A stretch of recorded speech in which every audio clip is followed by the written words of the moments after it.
দ্বিতীয় দিনের মতো ভোলায় বাস ও সিএনজি চালিত অটোরিকশা শ্রমিকদের মধ্যে সংঘর্ষ।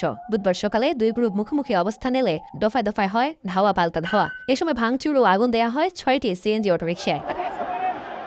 বিক্ষুব্ধ শ্রমিকদের দাবি, মঙ্গলবার বীরশ্রেষ্ঠ মোস্তফা কামাল বাস টার্মিনালে অবৈধ যান চলাচল ও স্থাপনা অপসারণকে কেন্দ্র করে বাস ও সিএনজি চালিত অটোরিকশা চালকদের মধ্যে সংঘর্ষ বাধে। আমাদের এক শ্রমিক ওদিকে যাওয়া ধরে শ্রমিকরা নিয়ে মারধর করার পরে ওদিকে কিছু লোক এসে আমাদেরকে উল্টা হামলা করতে, সিএনজি ড্রাইভাররা এসে আমাদের উপরে অতর্কিত হামলা। এই অপ্রীতিকর ঘটনায় যে কেস হয়েছে, কেসের আসামি না ধরা পর্যন্ত আমাদের গাড়ি এই অনির্দিষ্টকালের জন্য বন্ধ থাকবে। এর প্রতিবাদে সকাল থেকে জেলার সব রুটে বাস চলাচল বন্ধ রেখেছে মালিক সমিতি। কাউন্টারে এসে ফিরে যান অনেকে, এতে ভোগান্তিতে পড়েছেন যাত্রীরা। এদিকে পরিস্থিতি নিয়ন্ত্রণে ঘটনাস্থলে আইন শৃঙ্খলা বাহিনীর টহল জোরদার করা হয়েছে। এই বাস আর সিএনজি এরাস গ্যাঞ্জাম করে এখন আজকে আমাদের এখানে দুর্ভোগান্তি হইতে আছে। বাস বন্ধ, সিএনজি বন্ধ, কোনো ধরনের যাতায়াত ব্যবস্থা নাই। ওনারা আমাদের আশ্বস্ত করতেছে স্যার কোনো সমস্যা ঘটবে না, তারপর কালকেও করছে কিন্তু সকালে একটা ঘটনা ঘটে গেছে। অন্যদিকে বাস ধর্মঘটে ভোগান্তিতে বরিশাল থেকে দক্ষিণ পশ্চিমাঞ্চলের 6 জেলার যাত্রীরা। বরিশাল শেরেবাংলা মেডিকেলে চিকিৎসা শেষে বরগুনা যাওয়ার জন্য রূপাতলী বাস টার্মিনালে আসেন ষাটোর্ধ্ব আয়ুব আলী। কিন্তু বাস ধর্মঘটে অসহায়ের মতো ঘণ্টার পর ঘণ্টা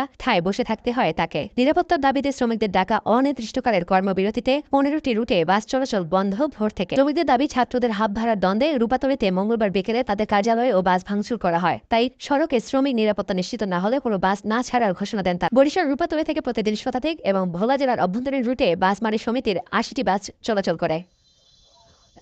দেশ বিদেশি নানান খবর জানতে আমাদের সাথেই থাকুন চ্যানেল NPZ নিউজ। আমি জেসি আছি আপনাদের সাথে।